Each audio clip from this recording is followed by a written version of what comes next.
तो अब हम स्टार्ट करते हैं मैक्सवेल बोल्ट्जमैन लॉ। तो इसमें हमारे पास कुछ अजम्पशंस हैं, जैसे हम कंसिडर करते हैं let us now apply Maxwell Boltzmann statistics to an ideal gas.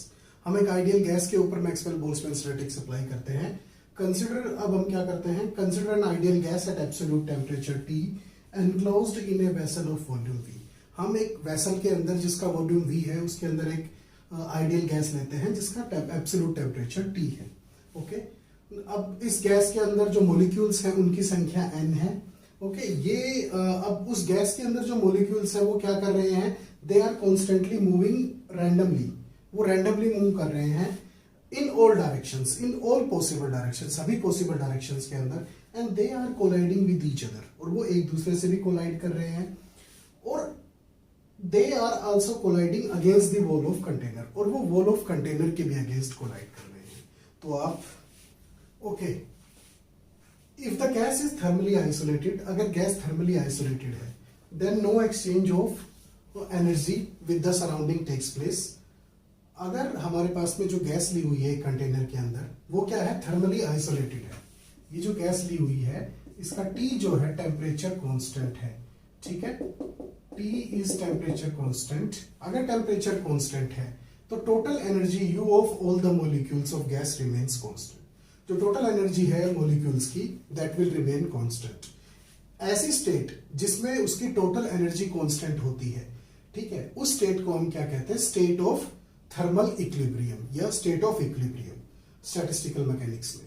हमारे पास में अब अगर हम यही इक्विलिब्रियम स्टेट जो है, यही हम स्टैटिस्टिकल फिजिक्स में क्या कहते हैं, most probable state of the system. जो इक्विलिब्रियम स्टेट होती है हमारे पास में उसी को हम most probable state of the system कहते हैं स्टैटिस्टिकल फिजिक्स में।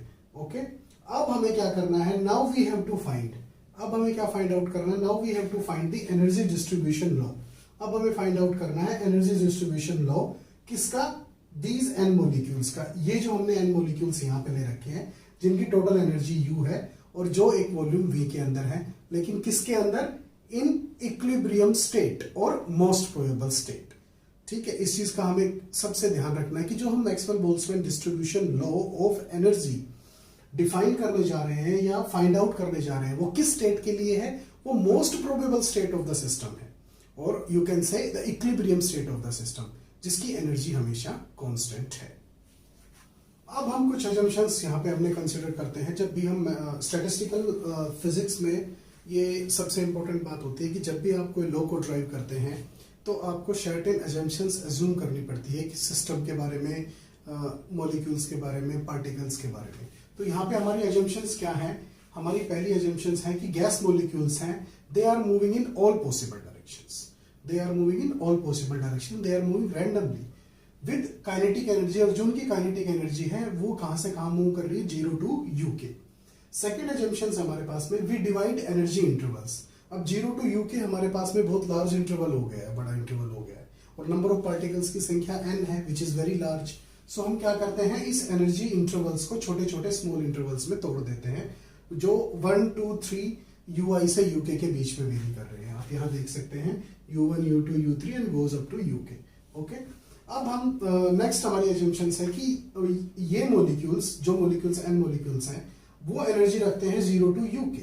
ठीक है, so molecules must be in one of the above energy intervals. इसका मतलब ये हुआ हमारे पास में कि जो U1 N1 पार्टिकल्स हैं या N1 मॉलिक्यूल्स हैं वो U1 एनर्जी इंटरवल में है, N2 है वो U2 इंटरवल में है, N3 है उनकी एनर्जी U3 है, एंड सो ऑन। और जो UI हमारे पास में है उनके पास में Ni पार्टिकल्स है उनकी एनर्जी UI है, और जो N के पार्टिकल्स हैं उनकी एनर्जी है UK। ठीक है, तो ये हमारी अजम्पशंस हैं।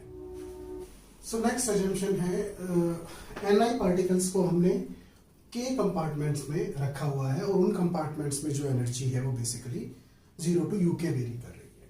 अब ये सिचुएशन हमारे पास में कैसी है, या ये जो अजम्पशन है वो कैसा है, it's like distribution of Ni particles in UI compartments. हमने UI कंपार्टमेंट्स लिए हुए हैं, उसमें Ni पार्टिकल्स हमने डिस्ट्रीब्यूट कर रहे हैं। ठीक है, नेक्स्ट अजम्पशन है, क्योंकि यहाँ पे हमारे पास में क्या है, पार्टिकल्स की संख्या बहुत ज्यादा है, तो हम क्या करते हैं कि, और जो एनर्जी 0 टू UK वेरी कर रही है, तो उसमें क्या है कि कोई भी पार्टिकल्स ये क्लासिकल स्टैटिस्टिक्स है, इस चीज का ध्यान रखिए। मैक्सवेल बोल्ट्जमैन स्टैटिस्टिक्स जो हम स्टडी कर रहे हैं ये क्लासिकल स्टैटिस्टिक्स है। और इसमें क्या होता है कि any particles can occupy any number of compartment. तो इसमें क्या होगा, हमारे पास में बहुत सारे पॉसिबल डिस्ट्रीब्यूशन हो जाएंगे, ठीक है। So as there are large number of possible energy distribution, लेकिन एक डिस्ट्रीब्यूशन ऐसा है हमारे पास में जो कोरिस्पोंड करता है मैक्सिमम प्रोबेबिलिटी को। मींस हम ये कह सकते हैं कि इफ मैक्सिमम प्रोबेबिलिटी होगी किसी एक डिस्ट्रीब्यूशन की जिसमें सभी पार्टिकल्स सभी एनर्जी के साथ में कंपार्टमेंट्स में जा रहे होंगे, ठीक है। और उस स्टेट को, उस डिस्ट्रीब्यूशन को क्या बोला जाता है, मोस्ट प्रोबेबल डिस्ट्रीब्यूशन। और मोस्ट प्रोबेबल डिस्ट्रीब्यूशन हमारा किसके कोरिस्पोंड होता है, इक्विलिब्रियम स्टेट में, या यूं कहें हम equilibrium state that will give us, or in equilibrium state the system will give us the most probable distribution, and that will be the actual energy distribution of gas molecules. Okay, so हमारा जो main motive है अब यही रहेगा कि हम equilibrium state में क्या करें, हम उसका most probable distribution find out करें कि पार्टिकल्स किस तरह से डिस्ट्रीब्यूटेड है। लेकिन हमें ध्यान रखना होगा कि जिस स्टेट के लिए हम कैलकुलेट कर रहे हैं that is the most probable state. अब हम देखते हैं in the state of most probable distribution, जिसमें हम देख रहे हैं हम देखते हैं Ni पार्टिकल्स हैं वो Gi सेल्स में विद एनर्जी Ui के साथ में डिस्ट्रीब्यूटेड है। अब उसमें क्या है, Gi क्या रिप्रेजेंट करता है, number of shells. So G1 G2 G3 G4 Gk be the total number of cells corresponding to the energy intervals 1 2 3 2k respectively. Okay, जो एनर्जी इंटरवल्स है, जैसे U1 है, जैसे G1 सेल है उसके पास एनर्जी कंपार्टमेंट है, उसके पास एनर्जी है U1, G2 है U2, G3 है U3 एंड कोरस्पोंडिंगली जो कंपार्टमेंट या शेल बोलोगे आप Gk, उसके पास एनर्जी है UK, ओके, या उसके असाइंड है। अब हम करते हैं मोस्ट प्रोबेबल डिस्ट्रीब्यूशन में हम क्या कैलकुलेट करते हैं, थर्मोडायनेमिक प्रोबेबिलिटी, जिसको हम रिप्रेजेंट करते हैं W से। सो थर्मोडायनेमिक प्रोबेबिलिटी ऑफ N1 से लेके N के पार्टिकल्स का, और फॉर दिस मैक्रो स्टेट, एक मैक्रो स्टेट के लिए जिसमें हमारा मोस्ट प्रोबेबल डिस्ट्रीब्यूशन ऑब्जर्व हो रहा है, उस मैक्रो स्टेट के लिए जिसमें हमारा मोस्ट प्रोबेबल डिस्ट्रीब्यूशन ऑब्जर्व होता है, थर्मोडायनेमिक प्रोबेबिलिटी हम कैसे डिनोट करते हैं, n factorial multiply by total sum I is 1 to k gi raised to power ni divided by ni factorial. Okay, so this is our equation number first. और equation number first क्या है हमारी, thermodynamic probability. तो अब हम thermodynamic probability को हम ऐसा लिख सकते हैं n factorial that multiply by summation I is 1 to k gi raised to power ni factorial, and that is equation number 1। So equation 1 हमारे पास में क्या रिप्रेजेंट करती है, ये एक थर्मोडायनेमिक प्रोबेबिलिटी है मैक्सवेल बोल्ट्जमैन डिस्ट्रीब्यूशन के लिए। So equation 1 represents the number of ways in which Ni particles out of total N particles may fall in the first shell। अब इसको समझने की ऐसे कोशिश करो कि हमारे पास में टोटल Ni पार्टिकल्स है, उनमें से फर्स्ट शेल के अंदर कितने पार्टिकल्स जा सकते हैं। Okay, means out of N particles total कितने जो फर्स्ट शेल के अंदर फाइंड आउट ऑक्यूपाई हो सकते हैं, उनकी प्रोबेबिलिटी कितनी है, that will be represented by the thermodynamic probability. Okay, right. So probability of Maxwell Boltzmann statistics हम इसको ओमेगा से भी रिप्रेजेंट करते हैं, W से भी, that is equals to n factorial divided by ni factorial multiply by में gi raise to power ni। अब हमारे पास में दो फैक्टर हैं, ये एक है, ये एक है। तो ये फैक्टर क्या रिप्रेजेंट करता है, ये रिप्रेजेंट करता है number of meaningful ways of arranging n particle in the ith shell.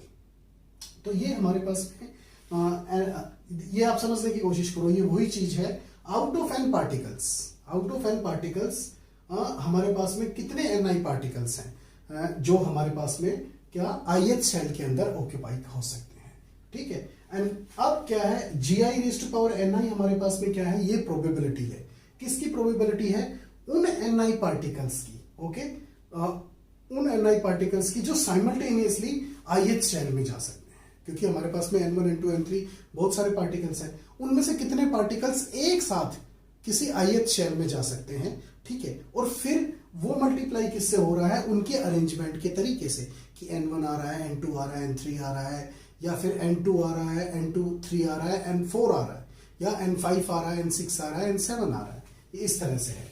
कि इस पर्टिकुलर में n1 आ रहा है, n2 आ रहा है, n3 आ रहा है, ओके राइट, n2 आ रहा है, n3 आ रहा है, n4 आ रहा है, ठीक है, n5 आ रहा है, n6 आ रहा है, n7 आ रहा है। सो इस तरह से हमारे पास में काफी सारे मीनिंगफुल वेज हो गए, ठीक है ना। तो इन पार्टिकल्स को ऑक्यूपाई करने की पर्टिकुलर स्टेट के अंदर which will be the most probable state, उसको हम किससे रिप्रेजेंट करते हैं, थर्मोडायनेमिक प्रोबेबिलिटी से। तो हमारा इक्वेशन 1 जो भी थर्मोडायनेमिक प्रोबेबिलिटी है that is equals to n factorial total of gi raise to power ni divided by ni factorial. अब क्या करते हैं हम, इसका दोनों तरफ से log लेते हैं, लोगरिथमिक। हम ये क्यों कर रहे हैं, because we have to calculate और we have to find out Maxwell Boltzmann law of energy distribution. अब ये जो नंबर है हमारे पास में लार्ज नंबर है, तो इसलिए हम इसका लॉगरिथमिक लेते हैं। So log of w equals to, ये हमारे पास में log n factorial plus log of plus summation log of gi raise to power minus ni minus log of ni factorial. ये हो गया। अगर हम इसका log लेते हैं और इस फैक्टर का log लेते हैं तो log m plus log n होता है, ये आ गया। और ये क्या है, ये हमारा log m बाई n है, जो हो जाता है log m minus log n। तो उस फॉर्मूले से हमारे पास में ये आ गया। अब हम देखते हैं कि n and ni both are extremely large numbers. दोनों के दोनों अगर हम n देखें नंबर ऑफ पार्टिकल्स, उनकी संख्या भी बहुत ज्यादा है, और जो हमारे पास में क्या है ni पार्टिकल्स हैं, उनकी संख्या भी बहुत ज्यादा है। तो हम क्या करते हैं, इसको अप्रोक्सीमेट करते हैं स्टिरलिंग फॉर्मूला से। स्टिरलिंग फॉर्मूला क्या कहता है कि log ऑफ n फैक्टोरियल वो हमेशा इक्वल होगा n log n minus n से। ये एक अप्रोक्सीमेशन है स्टिरलिंग फॉर्मूला जो हम यूज करते हैं in order to get the approximate result. इस चीज का ध्यान रखना है, ठीक है। तो अब हमारे पास में इक्वेशन सेकंड क्या बन जाता है, log of w, okay, this factor n log n minus n, okay, sterling formula लगा दिया, प्लस ये हमारे पास में जो ni है ये log m raise to power n है, तो ये इधर आ जाएगा, which is equals to ni summation of log gi। और यहां पे हमने क्या लगा दिया, दोबारा से स्टिरलिंग फार्मूला लगा दिया, तो माइनस ni log ni, और एक माइनस ऑलरेडी था और ये माइनस, तो ये प्लस होके समेशन ni। ये हमारा इक्वेशन नंबर 3, हम इसको नाम दे देते हैं, ठीक है। अब हमें अच्छे से पता है, आप जानते हैं कि समेशन ऑफ ni वो क्या होता है, हमारे पास में n होता है which is nothing but total number of particles which are constant. तो अब हम देखते हैं कि इक्वेशन थर्ड हमारा यहाँ पे क्या बन जाता है, लॉगरिथमिक लिया हमने log of w, sterling formula लगाया n log n minus n, क्योंकि वो समेशन ni था, तो हमारे पास में वो जो है total number of particles n से लिख सकते हैं, plus summation ni log of gi minus summation ni log of ni, plus जो हमारे पास में अगेन समेशन ni था उसको हम n लिख सकते हैं, क्योंकि वो total number of n particles है और कुछ नहीं है। सो log ऑफ w देखे तो इस n से वो n कैंसिल आउट हो गया, log ऑफ w क्या बन गया हमारे पास में n log n plus summation ni log of gi minus summation ni log of ni। तो अब हमारे पास में ये इक्वेशन नंबर 4 आ गया। अब हमें अच्छे से पता है कि जो ni पार्टिकल्स हैं और gi जो हमारे पास में शेल्स लिए हुए हैं, ठीक है ना, जिनके अंदर ni पार्टिकल्स डिस्ट्रीब्यूटेड हैं, उनकी संख्या कांस्टेंट है। तो अब हम देखते हैं कि इक्वेशन 4 को अगर हम डिफरेंशिएट करें तो हमारे पास में क्या आता है। So derivative of log of w equals to, अब देखिए हमारे पास में n की संख्या ni की संख्या और gi की संख्या हमारे पास में कांस्टेंट है, तो इसका डेरिवेटिव क्या हो गया 0, प्लस हमारे पास में ये जो समेशन ni है log ऑफ gi, अब हमारे पास में इसका summation dni log of gi minus plus अब डेरिवेटिव ऑफ gi क्या होगा, वो 0 होगा क्योंकि gi की संख्या कांस्टेंट है। अब okay, minus again summation dni log of ni minus summation ni, और log ऑफ ni का डेरिवेटिव क्या हो गया 1 बाई ni मल्टीप्लाई बाई में dni। ओके, सो इस ni से ये ni कैंसिल हो गया हमारे पास में। तो अब हमें अच्छे से पता है कि n कांस्टेंट है, तो समेशन ऑफ dni हमेशा 0 होगा, क्योंकि जो चीज संख्या कांस्टेंट होती है उसका डेरिवेटिव हमेशा 0 होता है। तो derivative of log of w हमारे पास में क्या आता है, यहाँ से summation dni log of gi, okay, and ये टर्म बचती है हमारे पास में एक, okay, summation dni log of ni। ये संख्या जो है, ये जो है हमारे पास में, ये जो टर्म है, ये समेशन dni बचेगा, okay, which is equals to 0। तो हमारे पास में फाइनली ये इक्वेशन आ जाती है। तो अब हम क्या लिख सकते हैं इसको, derivative of log of w that is equals to summation log of G I minus log of N I, और हमने डी एन आई जो है वो टोटल से बाहर निकाल लिया ब्रैकेट से, and that is equals to 0। Okay, ये इक्वेशन नंबर 5 आ गया हमारे पास। अब हम अच्छे से समझते हैं ध्यान से। मोस्ट प्रोबेबल स्टेट वो स्टेट होती है जिसके लिए थर्मोडायनेमिक प्रोबेबिलिटी हमेशा मैक्सिमम होती है, क्योंकि मोस्ट प्रोबेबल डिस्ट्रीब्यूशन जो होता है हमारे पास में, उस डिस्ट्रीब्यूशन के अंदर हमारे पास में हम जो थर्मोडायनेमिक प्रोबेबिलिटी निकालते हैं वो मैक्सिमम होती है। ओके, थर्मोडायनेमिक प्रोबेबिलिटी की वैल्यू होती है, उसकी वैल्यू मैक्सिमम होती है, और आपको अच्छे से पता है कि डेरिवेटिव ऑफ मैक्सिमम हमेशा क्या होता है, 0। तो अगर ये थर्मोडायनेमिक प्रोबेबिलिटी W, जिसका हमने क्या डेरिवेटिव लेते हैं, तो ये हमेशा क्या आएगा, 0। ओके, बिकॉज क्या है, ये मैक्सिमम है दी हुई मोस्ट प्रोबेबल स्टेट के लिए। ओके, तो हमारे पास में इक्वेशन 5 क्या बन जाता है, अगर इसका लेफ्ट हैंड साइड 0 हो गया तो राइट हैंड साइड भी 0 हो जाएगा। तो summation i is 1 to k log of G I minus log of N I, and हमारा डी एन आई बाहर है, दैट इज इक्वल्स टू 6। अब हमें दो अजम्पशंस का अच्छे से पता है। हमारे पास में total number of particles constant है, टोटल एनर्जी कांस्टेंट है। तो अगर total number of particles constants है तो उनका डेरिवेटिव लेंगे सभी पार्टिकल्स का, टोटल का, समेशन का, वो 0 होगा। ये इक्वेशन नंबर 7 है। इसी तरह से u कांस्टेंट है, तो इसी तरह से हम क्या करेंगे, जो इन डीएनआई पार्टिकल्स को ui से मल्टीप्लाई करेंगे, which means total energy. Okay, तो वो भी हमारे पास में 0 होगी हमेशा, and this is equation number 8। Differentiation है, दैट्स व्हाई इट इज 0। आगे क्या करते हैं, हम मल्टीप्लाई करते हैं इक्वेशन 7 को बाई माइनस अल्फा से और इक्वेशन 8 को बाई माइनस बीटा से। ओके, और उसको मल्टीप्लाई करने के बाद में हम ऐड करते हैं दोनों को, इक्वेशन नंबर 7 को और 8 को, किसमें, इक्वेशन नंबर 6 में। तो हमें क्या मिलता है, summation i is 1 to k log of G I minus log of N I, ये तो ऑलरेडी है हमारे पास में। अब हमने इसको मल्टीप्लाई किया माइनस एन अल्फा और माइनस बीटा यू आई, और इसके सब में out of complete this bracket D N I हमारा कॉमन है, and this is always equals to 0। ये हमारे पास में इक्वेशन नंबर 9 आ गया। अब हमें एक चीज का ध्यान देना है कि ये जो अल्फा बीटा हमने इंट्रोड्यूस किए हैं, ये पहली बात तो आर्बिट्रेरी कांस्टेंट है। सर आर्बिट्रेरी कांस्टेंट क्या होते हैं, आर्बिट्रेरी कांस्टेंट जिनकी वैल्यू कुछ भी हो सकती है, जो हम नेक्स्ट लेक्चर में हम इनकी वैल्यू फाइंड आउट करेंगे। ठीक है, अब ये अल्फा बीटा हमने यहाँ क्यों इंट्रोड्यूस किए हैं, ये अल्फा बीटा हमने इस इक्वेशन में जो इसकी अजम्पशंस थे, नंबर ऑफ पार्टिकल्स कांस्टेंट है एंड उनकी एनर्जी कांस्टेंट है, उन अजम्पशंस को हमने इस इक्वेशन के साथ में रखा है। ठीक है, तो ये एक तरह से कह सकते हो आप, किसी भी मोस्ट प्रोबेबल स्टेट में आपने सभी अजम्पशंस को वो कंसिडर करने के लिए ये ऐसा किया है। ठीक है, तो इस चीज का ध्यान रखा जाए कि इक्वेशन नंबर 9 किस तरह से आता है हमारे पास में। ओके, अब हमें अच्छे से पता है कि सारे के सारे डीएनआई पार्टिकल्स, क्योंकि उनकी संख्या कांस्टेंट है तो उनकी डेरिवेटिव 0 हो नहीं सकता हमारे पास में, तो ये DNI can not be equals to 0। तो ये जो फैक्टर है हमारे पास में, ये क्या होगा, it will be equals to 0। Okay, तो summation log of G I minus log of N I, this is equals to 0। अब हम क्या करते हैं, log of G I minus N I को log m minus log n को हम लिख सकते हैं log m by n। Alpha beta को मैं इधर लेके गया तो alpha plus beta U I आ गया।